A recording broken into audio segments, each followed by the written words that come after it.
Seja bem-vindo a mais uma aula do Eletrônica 24 horas.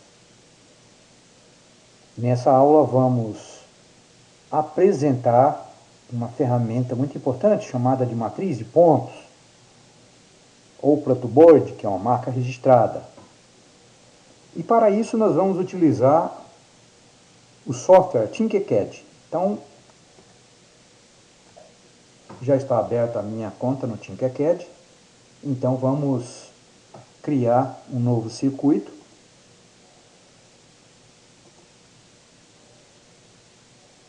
Onde nós vamos apresentar ao mesmo tempo o Tinkercad, né, e também o protoboard. Então, isso aqui, para quem não conhece, é a tela do Tinkercad.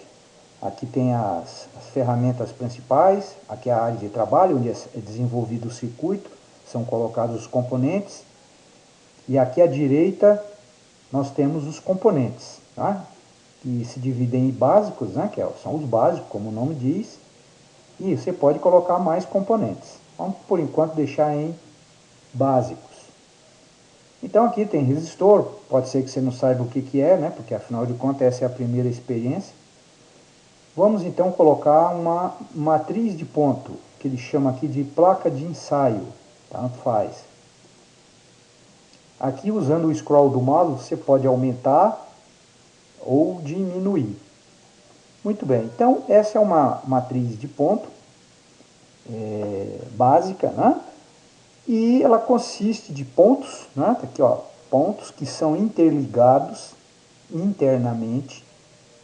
Então você tem que ter uma linha que a gente chama de barramento, né? Barramento horizontal.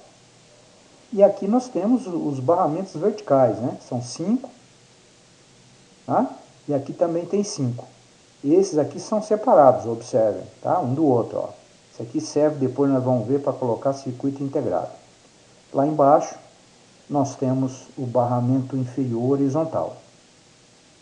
Bom, na experiência que a gente faz na nossa escola, que é a FATEC, basicamente, se através de um multímetro, usando o ohmímetro que mede resistência, né?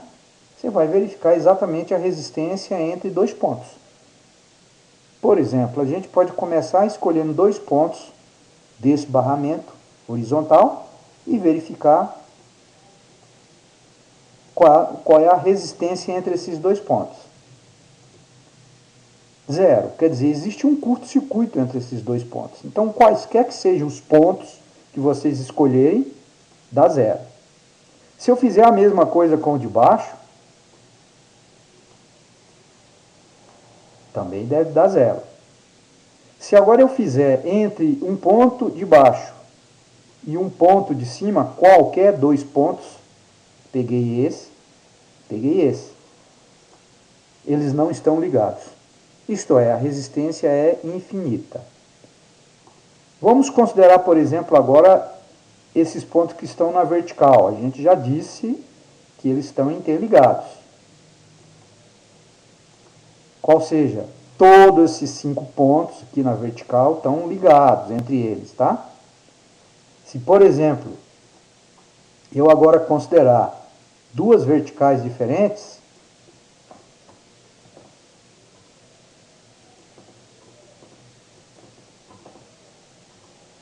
por exemplo, tá difícil aqui, né? Essas 2 primeiras, olha lá, infinito. Tá? Ou se eu considerar a mesma vertical aqui, ó, porém separadas por esse... Aqui eu costumo chamar de fosso, porque parece um fosso mesmo, né? Então, se eu colocar aqui, olha, esses pontos não estarão interligados. Então, experimente você fazer isso, abra uma conta se você não tiver, e faça essa experiência. O que nós vamos agora mostrar é como que a gente coloca componentes. Mesmo que você não conheça, por exemplo, aqui é um resistor.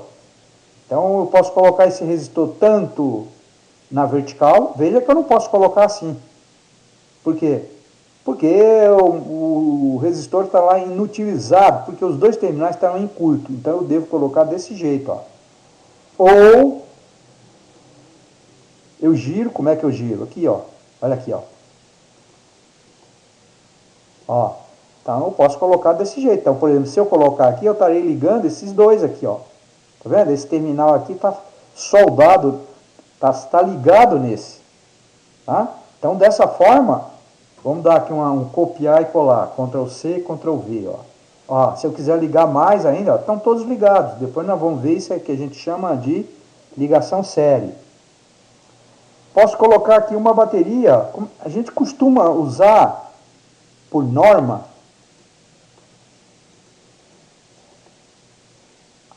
o barramento superior, um dos dois, como sendo o polo positivo, que está lá no circuito. Então eu venho aqui, ó, clico no terminal, clico para mudar de direção. Significa que todos esses pontos aqui, ó, todos esses pontos estão ligados no polo positivo da bateria. Em geral é bom colocar cor no fio.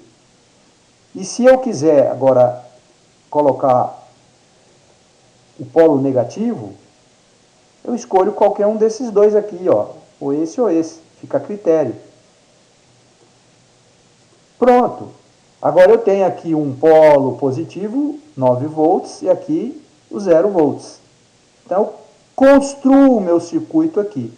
De preferência, faça um rascunho do circuito, para facilitar a transferência do circuito, do esquemático, né, melhor dizendo, para a matriz de ponto. O que mais que a gente pode pôr aqui, ó? Por exemplo, tem um componente que talvez você não conheça, que é o transistor, que tem 3 terminais. Então, um terminal é chamado coletor, o outro base e o outro emissor. E aí você pode ligar desse jeito ou desse jeito. Isso aqui é um pequeno quebra-cabeça que você tem que transferir do esquemático para cá e fazer ele funcionar. Então é muito importante você compreender como é que funciona esse protoboard. Por fim, se eu colocar aqui todos, a gente tem aqui os circuitos integrados, né? Talvez você ainda não conheça, né? Mas a gente coloca o circuito integrado aqui, ó. Ele tem que estar colocado aqui, por quê? Porque esse terminal aqui, que é o pino 1, não pode estar em curto com esse pino, que é o pino 14. Se eu fizer isso aqui, ó, pronto, está tudo em curto. Pino 1, pino 14, o pino 2, o pino 13. Então, circuitos integrados tem que ser colocado aqui. Lembrando que esse é o pino 1. Para isso, você, quando estudar circuitos integrados, vai entender melhor. Bom, essa aula é bem simples, porque ela tem como objetivo apresentar a matriz de ponto. Ela não está ligada a componentes, né? Eu aqui coloquei os componentes para mostrar como conectá-los, tá certo? Desta forma, vamos parar por aqui. Espero que tenham compreendido a aula. Então, até